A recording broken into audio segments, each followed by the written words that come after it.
जय हिंद साथियों, आप सभी का आपके अपने परिवार आसमा सिविल एकेडमी में मैं इशार अहमद आप सभी का पुरजोर स्वागत करता हूं और आशा करता हूं कि आप सभी स्वस्थ हैं और बिल्कुल मस्त हैं। मेरे प्रिय साथियों, हम पढ़ रहे हैं भारतीय भूगोल और भारतीय भूगोल को हम बेसिक से पढ़ रहे हैं।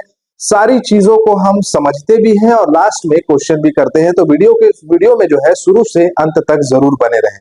और मेरे प्रिय साथियों, ये कंटेंट इतना इंपॉर्टेंट है कि आपके सभी एग्जाम्स के लिए मेरी गर्दन जो है वो थोड़ी सी अकड़ी हुई दिखाई देगी, गर्दन लचक गया है तो परेशान मत होइएगा। तो क्या बोल रहा था मैं कि ये आपके लिए इतना इंपॉर्टेंट है कि आपके कोई से भी एग्जाम, जैसे कि आप CGPSC, Vyapam, SSC, railway, banking, जो सभी एग्जाम देंगे उसके लिए बहुत ही महत्वपूर्ण होने वाला है। तो शुरू से अंत तक जरूर देखें और इस वीडियो को शेयर करना ना भूलें। मेरे प्रिय साथियों, हम पढ़ रहे हैं भारतीय भूगोल और भारतीय भूगोल के हम चरणबद्ध चरण हम पढ़ रहे हैं प्राकृतिक विभाजन।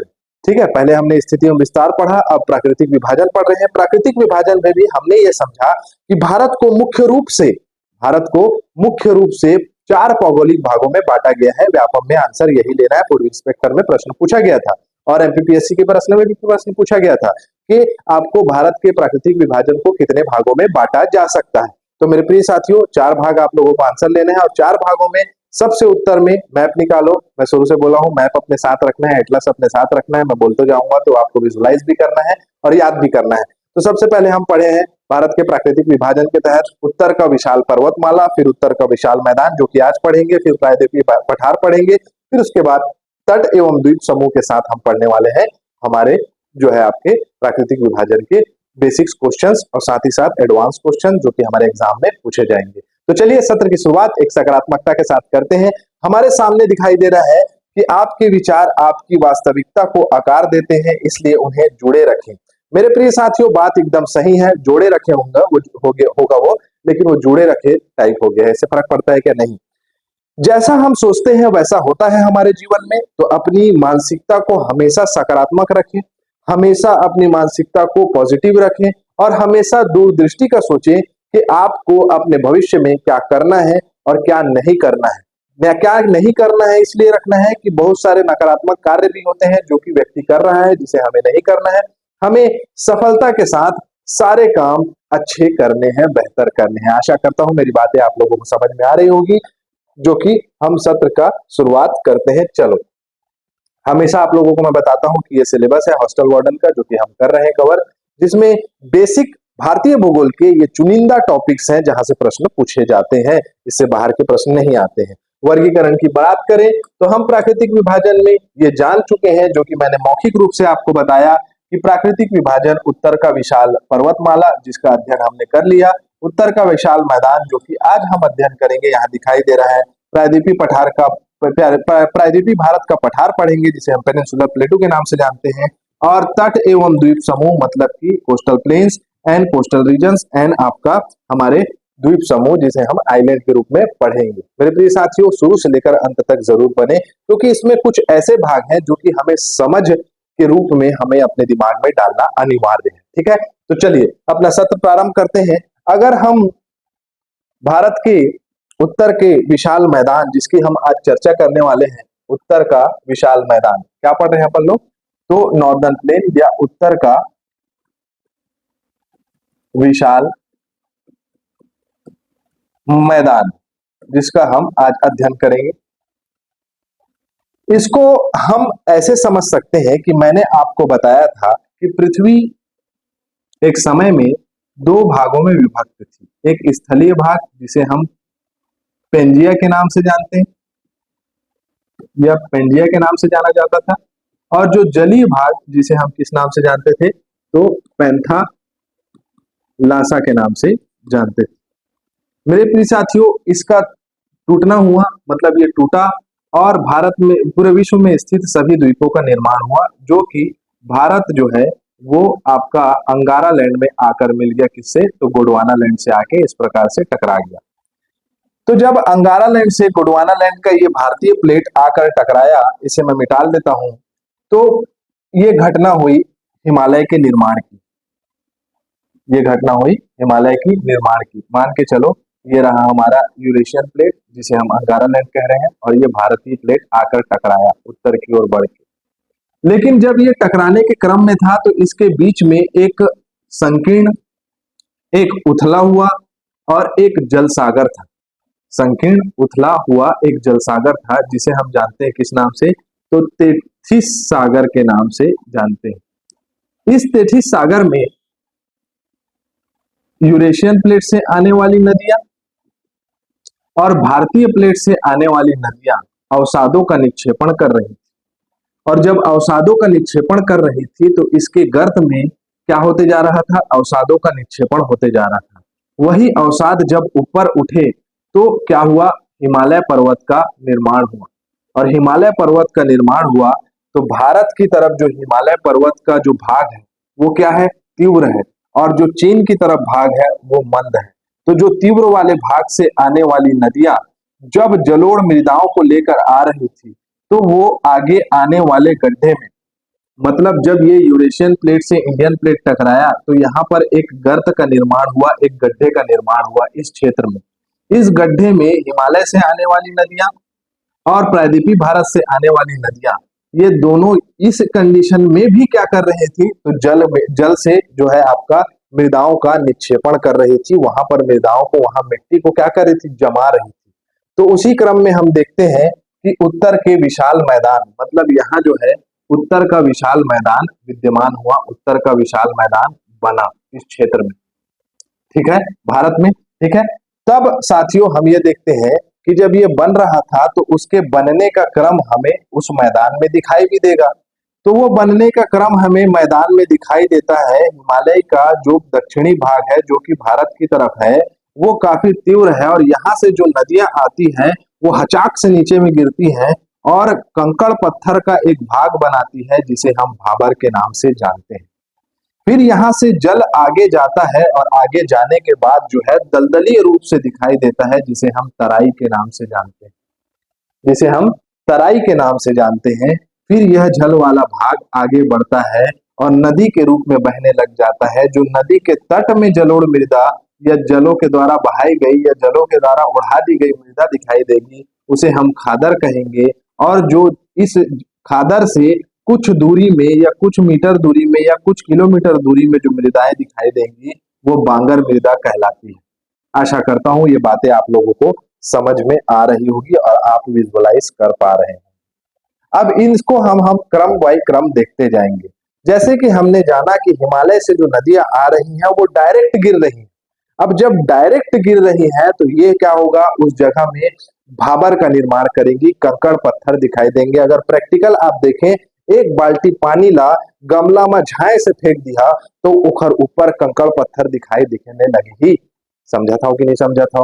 तो वैसे ही क्या है आपका, उसके ऊपर में प्रॉपर जो है आपका कंकड़ पत्थर दिखाई देगा, किसके ऊपर, गमले के ऊपर। तो वैसे ही नदियां जब आती है डायरेक्ट कहां से, हिमालय से, तो वो नदियां एक प्रदेश का निर्माण करती है, एक भूभाग का निर्माण करती है जिसके भाबर कहा जाता है। अगर हम भाबर की विशेषताओं की तरफ जाएं तो ऐसी कोई भी प्रमुख विशेषता नहीं है, लेकिन हाँ ये कृषि के लिए अयोग्य है, यहाँ कृषि किसी भी प्रकार से नहीं होती। उसके बाद दूसरा क्रम हम जाने कि आखिरकार यहाँ नदियां आती हैं तो नदियां कहाँ जाती है। तो प्रश्न पूछेगा कूट पे आधारित के उत्तर के विशाल मैदान का वो भाग बताइए जहां पर जाके नदियां जो है विलुप्त हो जाती है, गायब हो जाती है। तो वही क्षेत्र है भाबर क्षेत्र, यहाँ विशेषताएं दिखाई होगी। आज से 15 किलोमीटर के क्षेत्र में शिवालिक के गिरिपद में, मतलब शिवालिक के दक्षिण में दिखाई देगा। जम्मू और असम वाले क्षेत्र में ये आपको ज्यादा दिखाई देगा। कंकड़ पत्थर के कारण नदियां विलुप्त हो जाती है, फसल और कृषि के लिए अयोग्य क्षेत्र है। ये रहा भाबर प्रदेश। दिखाई दिया कि नहीं दिया, क्लियर हुआ कि नहीं हुआ? ठीक है, आगे बढ़े। चलो मेरे प्रिय साथियों आगे देखते हैं तराई। तराई वो क्षेत्र है जहां पर भाबर से आने वाली नदियां आकर दलदलीय रूप में या दलदल बन के दिखाई देती है। यहाँ पर बहुत गंदगी दिखाई देगी। यहाँ पर मुख्य रूप से भारत सरकार चाहती है कि आपका कृषि योग्य बनाया जाए, और भारत सरकार की पहल भी है, यहाँ इस क्षेत्र को प्रॉपर कृषि योग्य बनाया जा रहा है। लेकिन आखिरकार ये क्षेत्र किस लिए प्रसिद्ध है? तो एक मच्छर आदमी को हिजड़ा बना देता है, ऐसा सुने होंगे ना? अरे भाई ऐसा नहीं है, किसी कोई हिजड़ा नहीं बनाता है, और ये हिजड़ा वर्ड सही नहीं है, ट्रांसजेंडर बोलते हैं उन लोग को, ठीक है। चलो क्षमा चाहूंगा। चलो वापस आते हैं। तो आपका क्या बोला मैंने कि इस क्षेत्र में नदियां आकर उजागर तो होंगी लेकिन दलदली क्षेत्र होगा। ये क्षेत्र में बहुत ज्यादा मच्छर दिखाई देंगे और भारत सरकार की पहल है, उत्तराखंड, उत्तर प्रदेश, हरियाणा, पंजाब, जम्मू वाले क्षेत्र में कृषि कराया जा रहा है। 15 से 30 किलोमीटर ये क्षेत्र है, भाबर के दक्षिण में फैला हुआ है। बारीक कणों वाले जलोढ़ वनों का ढका हुआ भाग है, ठीक है। आगे बढ़े। भाबर भाबर की भूमिगत नदियां तराई के धरातल पर आ जाती है। ये चाचा है, यहाँ पर खेती कर रहे हैं, नमस्कार, ठीक है। चलो अब हम तुलना करेंगे बांगर और खादर से। बांगर क्या बताया मैंने कि पुरानी जलोढ़ मृदा, जल के द्वारा उड़ा दी गई मृदा ऐसा नहीं है परिभाषा, मैं बस बता रहा हूं याद करने के लिए। पुरानी जलोढ़ मृदा जो है आपका क्या कहलाती है, तो बांगर कहलाती है। बांगर कृषि के लिए बहुत ही प्रसिद्ध है, कृषि वहां पर बहुत अच्छी होती है। लेकिन खादर में कृषि नहीं होता ऐसा तो नहीं है, वो भी काफी फर्टाइल भूमि है। तुरंत तुरंत महीन कणों से बना हुआ मृदा वहां मिलेगा, तुरंत फर्टाइल मृदा मिलेगा। वहां पर जो है आपको उर्वरकों का उपयोग करने की ज्यादा जरूरत नहीं होती, लेकिन लोग करते हैं और लोग कर करके ज्यादा उपयोग उसको सघन बना देते हैं, जिसे सघन कृषि के नाम से जाना जाता है। सघन कृषि क्या होता है? सघन कृषि वो कृषि मान के चलो कि कभी पहले मटर उगा लिया ठंडी आने से पहले, मटर से पहले बाद जो है फल्ली उगा लिया, फल्ली के बाद फिर गेहूं बो लिया, गेहूं के बाद फिर धान बो लिया। कंसिस्टेंट जो है निरंतर उस मृदा में क्या किया जा रहा है, प्रॉपर खेती की जा रही है, तो वो क्षेत्र क्या कहलाने लग जाएगा, तो वो क्षेत्र सघन कृषि वाला क्षेत्र कहलाने लगेगा। और मुख्य रूप से देखें तो गंगा के तटीय वाले भाग में सघन कृषि बहुत प्रसिद्ध है, जहां पर खादर पाया जाता है। और कोसी नदी को बिहार का शोक भी कहा जाता है, अपने मार्ग परिवर्तन के लिए बहुत ही प्रसिद्ध है। तो कोसी नदी के तट पे लोग आकर बसते ही क्यों है, जब वहां पर पता है कि हमारे क्या है, वहां पर जो है आपका अधिकतर बाढ़ आ जाता है। तो क्यों बसते हैं वहां लोग? बसते इसीलिए हैं क्योंकि वहां सघन कृषि की जाती है, तो रोजगार का अवसर मिल जाता है। जितने भी आपके मतलब सब्जी भाजी वाली खेती होती है उसको प्रॉपर करते रहते हैं, ठीक है। तो बांगर की बात करें तो अब यहाँ तुलना कर लेते हैं। यह पुरानी जलोढ़ मृदा से बना हुआ है, ये नवीन जलोढ़ मृदा से बना हुआ है। बांगर प्रदेश बाढ़ से ऊंचा होता है, बताया कि जब ये आएगा ही नहीं नदी के तट पे तो ऊंचा ही होगा। कब बना है, तो प्लीस्टोसीन युग में बना है। खादर जो है प्रतिवर्ष बाढ़ आते रहता है, जलोढ़ मृदा की परत परत आते जाती रहती है। वहां कंकड़ चूना युक्त संसाधनों की प्रचुरता है। यहाँ चीका मिट्टी पाई जाती है। चीका मिट्टी क्या होता है? क्ले मिट्टी, मतलब महीन कण। और यहाँ पर चूना पत्थर भी मिलेगा, यहाँ पर प्रॉपर जो है सोडियम फास्फेट ये सब देखने को मिलेगा। कृषि के लिए अधिक उपयोगी है, कृषि के लिए ये भी है, गहन कृषि के लिए अधिक उपयोगी है। पंजाब में इसे धाया कहा जाता है। इसे को पंजाब वाले क्षेत्र में सिंधु नदी के क्षेत्र में क्या कहा जाता है, तो सिंधु नदी के तट पे कहा जाता है इसको बेत, ठीक है। पंजाब में कृषि जो होता है ना, वो बेसिकली क्या होता है, मैं ऐसे सब करते रहूंगा तो नाराज मत होना है ना, थोड़ा सा क्या है दर्द बढ़ जाता है, तो क्या फर्क पड़ता है, हो जाता है। दिन भर सिस्टम में बैठ के आप लोगों के लिए कंटेंट बनाते रहोगे तो गलत पकड़ लेता है, लेकिन मेरा तो काम ही है छात्र हित में समर्पित, तो टेंशन नहीं लेने का है। सर बोल रहे हैं नहीं है, मैं सिर्फ बता रहा हूँ दर्द कैसे करेगा आदमी, ठीक है। चलो, और इरिटेशन बहुत होता है जब ये गला पकड़ लेता है, तो एक ऐसे नहीं कर सकते, ऐसे नहीं कर सकते, लेकिन मैं करूंगा, ठीक है। चलो, डेल्टा क्षेत्र। डेल्टा क्षेत्र कौन सा क्षेत्र होता है? जहां पर नदियों का जो गति है वो मंद हो जाता है। क्या हो जाता है? मंद हो जाता है। जैसे मैं अभी आप लोगों को थोड़ा मंद मंद सा नजर आ रहा हूँ चेहरे से। मंद क्या होगा कि नदियां हिमालय से आके हचाक से गिरी, भाबर बना, भाबर से तराई में आया, तराई से खादर में आया, खादर के बाद जो है आगे बढ़ गया, ठीक है। बांगर पहले से बना हुआ है क्योंकि वहां से कभी ना कभी नदी बहती रहे, आगे बढ़ गया। अब आगे बढ़ते बढ़ते बढ़ते बढ़ते जब समुद्र में वो विसर्जित होते हुए जाएगा, विसर्जित होने के लिए जाएगा, तो उस जगह पे विसर्पण करने लग जाएगा। विसर्पण देखे, 100% देखे होंगे। विसर्पण करते हुआ छत्तीसगढ़ का हर आदमी देखता है। कैसे? डीजे बजा दो और नागिन डांस चालू कर दो, विसर्पण करता हुआ मनुष्य, पुरुष, कई महिला लोग भी दिखाई देते हैं। तो विसर्पण का मतलब सांप जैसे रेंगना। तो विसर्पण करते हुए यहाँ पर दिखाई देगी आकृति। इस विसर्पण करती हुई आकृति का जो उच्च भाग होता है ना, जो उठा हुआ भाग होता है, जहां पर धरातल होता है, जहां पर आप कदम रख सकते हो, जहां आप धसोगे नहीं, उस क्षेत्र को चार्स कहा जाता है। क्या कहा जाता है? चार्स। और जहां पर नदी के पास या जहां पर विसर्पण करती हुई जो पानी है उसको बिल्स कहा जाता है बेसिकली, ठीक है। भारत का सबसे विवादित अगर हम डेल्टा क्षेत्र बोलेंगे तो कौन सा है, तो मोरीबंद डेल्टा। क्या नाम बोला मैंने? मोरीबंद।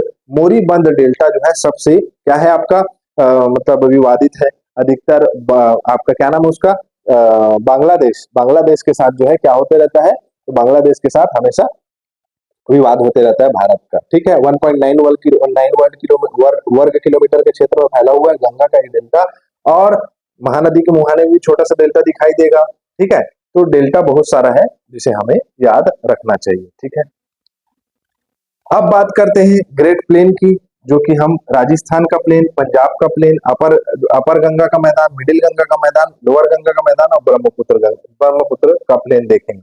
अब मेरे साथियों यहाँ पर समझने वाली बात है राजस्थान का मैदान। राजस्थान के मैदान की विशेषता यह है कि इसको मानव निर्मित बना दिया गया है। समझना, ये दिल्ली से लेकर गुजरात तक के फैला हुआ भाग क्या कहलाएगा? उठा हुआ भाग जो है ये आपका अरावली पर्वत श्रृंखला। क्या है? अरावली पर्वत श्रृंखला। अब राजस्थान में ये वाला क्षेत्र तो थार मरुस्थल के क्षेत्र में आता है। ये वाला क्षेत्र मैदानी भाग है, यहाँ अधिकतर कृषि होती है। यहाँ से दो नदियां जाती है पंजाब से, एक है आपका व्यास और एक सतलज, और सतलज के और व्यास के संगम के पास से एक नाम जगह है हरिके बैराज। हरिके बैराज से एक नहर निकाली गई है इस प्रकार से, जिसे हम इंदिरा गांधी नहर के नाम से जानते हैं। तो ये नहर पूरे राजस्थान की जीवन रेखा बन गई है। जहां थार वाले क्षेत्र में, जहां मरुस्थलीय क्षेत्र में कृषि संभव नहीं था, अब इंदिरा गांधी नहर के लिए जो है आपका क्या किया जा सकता है, इसमें प्रॉपर जो है कृषि की जा सकती है। ठीक है, तो सोचिए कितना ही बेहतरीन भारत ने इसके लिए किया है। ठीक है, इंदिरा गांधी जी के नाम से है।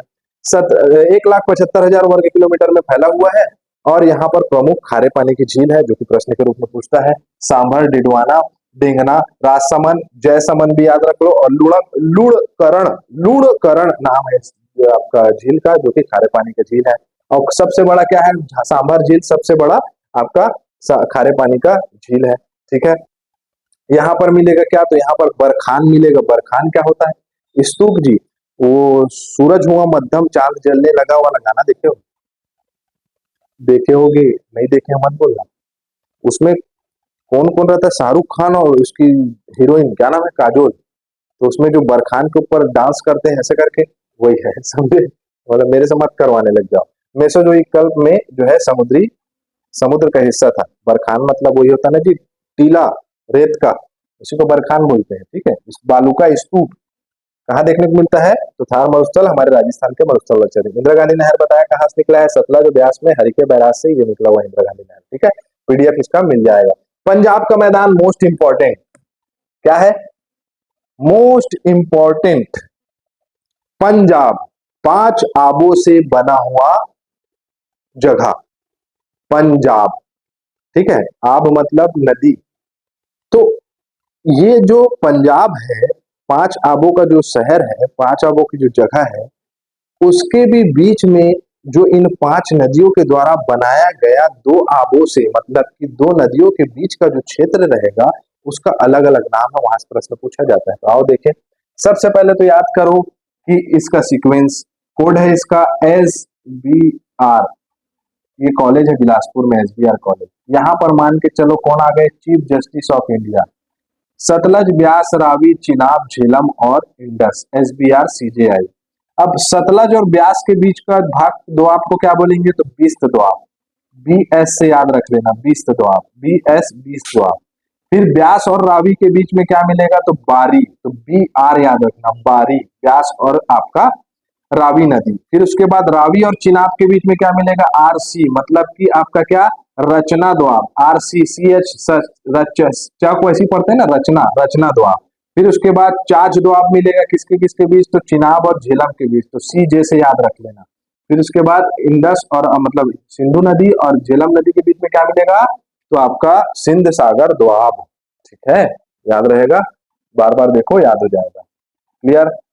आगे बढ़े। अब गंगा का मैदान देखेंगे। मुख्य रूप से यहाँ से प्रश्न पूछेगा कि किन किन सहायक नदियों से बना है। तो ऊपरी गंगा का मैदान यमुना, रामगंगा, शारदा, गोमती, घाघरा के सहायक नदी से, घाघरा के से बना है। हम इसको आपका उसमें भी पढ़ेंगे। किसमें पढ़ेंगे? तो नदी अपवाह तंत्र में। मध्य गंगा का मैदान किससे पड़ा है? यहाँ पर नदियां विसर्पण करती है, मुख्य रूप से काली, शारदा, घाघरा, गंडक। उत्तर प्रदेश का पूर्वी भाग इसके अंतर्गत आता है। निम्न गंगा का मैदान ताप्ती, टोरस नदी से बना हुआ है। कहाँ का भाग है निम्न गंगा का मैदान? तो निम्न गंगा का मैदान आपको मिलेगा कहाँ कहाँ का? तो दक्षिण बंगाल की कड़ी क्षेत्र में, छोटा नागपुर पठार के ऊपर में, बांग्लादेश वाला भाग, असम वाला भाग। ठीक है, याद रहेगा। ब्रह्मपुत्र का मैदान, ब्रह्मपुत्र का मैदान विस्तार दार्जिलिंग हिमालय गलत है ये सब। ठीक है, ब्रह्मपुत्र का मैदान आपको कहाँ मिलेगा, तो आपका असम में मिलेगा और आपका मेघालय के उत्तरी भाग में मिलेगा। तो ये आपको याद रखना है, असम और मेघालय, मेघालय, मेघालय में। ठीक है, ये आपको मिलेगा ब्रह्मपुत्र का मैदान। किसके द्वारा बनाया गया है, तो ब्रह्मपुत्र नदी के द्वारा बनाया गया है। क्लियर है, आगे बढ़े। चलो अब प्रश्न कर लेते हैं, इनमें से कौन सी पर्वत श्रृंखला गंगा मैदान और दक्कन के पठार के बीच में है, तो ये पता होना चाहिए। दक्कन का पठार, बोलोगे सर पढ़ाए नहीं हो, चलो दिखा देता हूँ। दक्कन का पठार पढ़ाया हूँ, जब मैं हिमालय के निर्माण बता रहा था तो उसमें बताया था। चलो लेकिन फिर से बता देता हूँ, ये है दक्कन ट्रैप, इसके ऊपर है विंध्य पर्वत श्रेणी, यहाँ पर सतपुड़ा के घने जंगल, बड़े अनमने जंगल, और ये हो गया भारत का मैदान। तो इन दोनों के बीच में क्या है, तो सतपुड़ा और विंध्याचल पर्वत, तो ये आंसर हो जाएगा बी। क्लियर, आगे बढ़े। चलो अगला है, निम्न में से किसने भारत के विशाल मैदान को शिवालिक से अलग किया है, तो HFF हिमालयन फ्रंटल फॉल्ट। क्या अलग होता है, शिवालिक के नीचे बताया था एंटीक्लाइन सिंक्लाइन, इसे अगर नहीं देखे हो तो वाला वीडियो देख के आओ। ठीक है, ITSZ का आप लोगों को बताना है, आप लोगों के लिए प्रश्न है, ITSZ किसके किसके बीच में स्थित है। ठीक है, आगे बढ़े। भारत में उत्तरी मैदान की कुल लंबाई क्या है, मोस्ट इंपॉर्टेंट प्रश्न के रूप में पूछा गया है इसको SSC में, तो 2400 किलोमीटर, वेस्ट टू ईस्ट या ईस्ट टू वेस्ट, जो भी ले लो, 2400 किलोमीटर तक फैला हुआ है। ठीक है, आगे बढ़े। भारत के विशाल मैदान के बारे में निम्नलिखित में से कौन सा कथन सत्य है, भारत का विशाल मैदान शिवालिक के उत्तर में स्थित है, कभी जीवन में नहीं हो सकता, उल्टा सीधा बना दोगे क्या कुछ भी। ठीक है, तो ये क्या हो जाएगा, गलत हो जाएगा। यहाँ नदियों का जलोढ़ जमा है, सही है, जलोढ़ जमा औसत गहराई दक्षिण के उत्तर की ओर बढ़ती है।